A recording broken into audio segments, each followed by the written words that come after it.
그리고 또 하나 이 구절을 가지고 우리가 제일 고민이 많은 것은 결혼 문제입니다. 그렇잖아요. 이 자녀가 믿지 않는 사람과 결혼을 하려고 해요. 그런데 여러분들은 어떻게 반응합니까? 그것은 종교, 기독교가 아니어서 안 된다라고 한마디로 거절을 해버리면 그 자녀는 헤매기 시작합니다.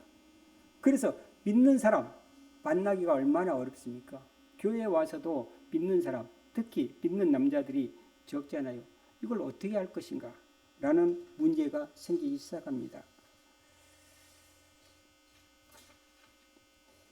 그래서 이것은 누구랑 결혼하지 말라는 규칙으로 삼아버리면 우리가 안 됩니다. 이것을. 우리는 이런 규칙보다도 인생의 방향과 중심이 같은 사람과 결합하라라는 이야기예요. 왜냐하면 이 믿음 체계가 다르면 아까 제가 이야기했잖아요. 정치하기 왜 안 합니까? 믿음 체계가 달라지기 때문에 말이 안 되는 거예요. 애초 말이 안 되는 거예요. 여러분들 집에서 자녀하고 말이 안 된다. 또 자녀들은 부모하고 말이 안 된다.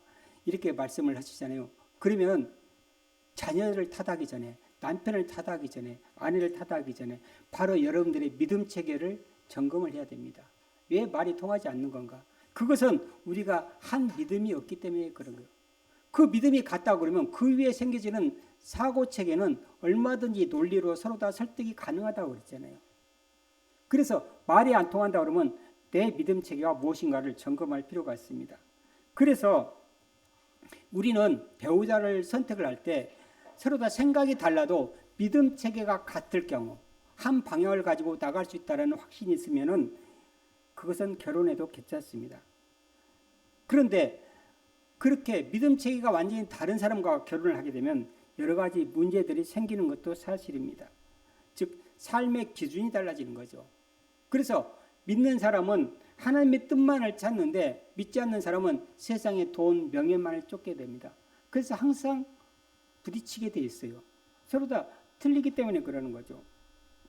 또한 예배를 드릴 때 주일 성수를 하기 위해서 교회를 가려고 그러면 그거 왜 가려고 그래? 이렇게 좋은 날 놀러 가야지. 그리고 사사건건 교회 가는 것을 방해하게 됩니다.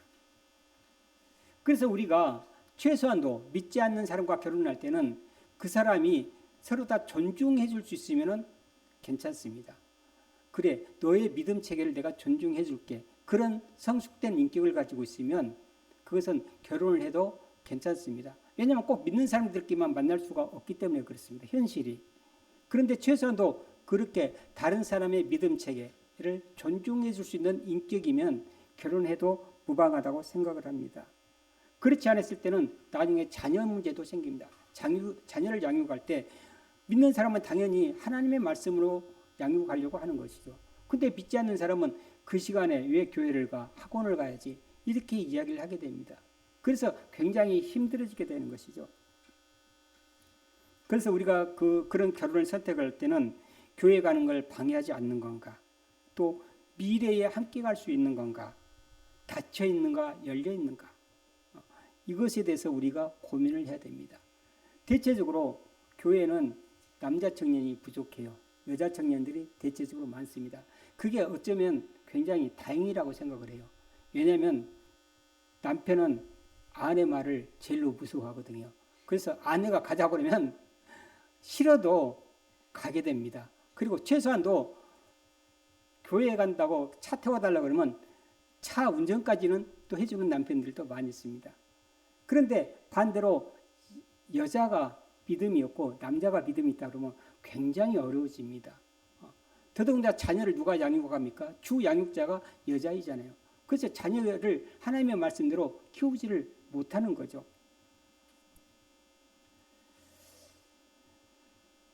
딸이 있습니다. 믿음이 좋습니다. 결혼을 하겠다고 남자를 소개를 했는데 기독교인이 아니었습니다. 고민했습니다. 기도했습니다.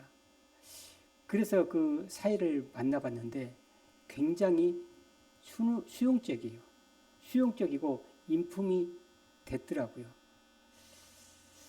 그래서 믿음으로 기도하고 결혼을 허락했습니다.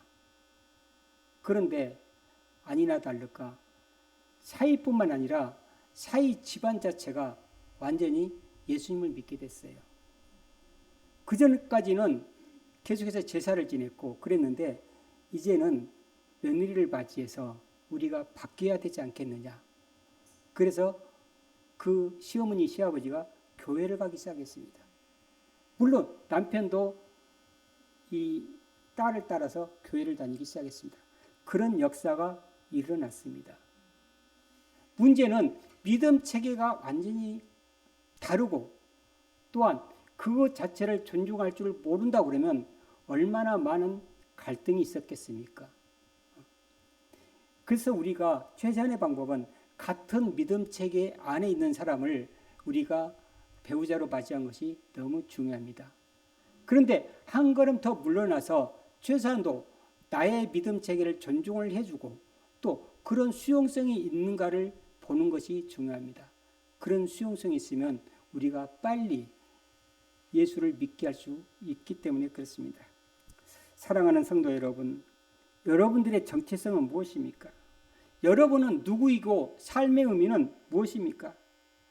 나의 믿음 체계, 사고 체계, 행동 체계는 도대체 어떻게 형성됐습니까? 곰곰이 생각해 보십시오.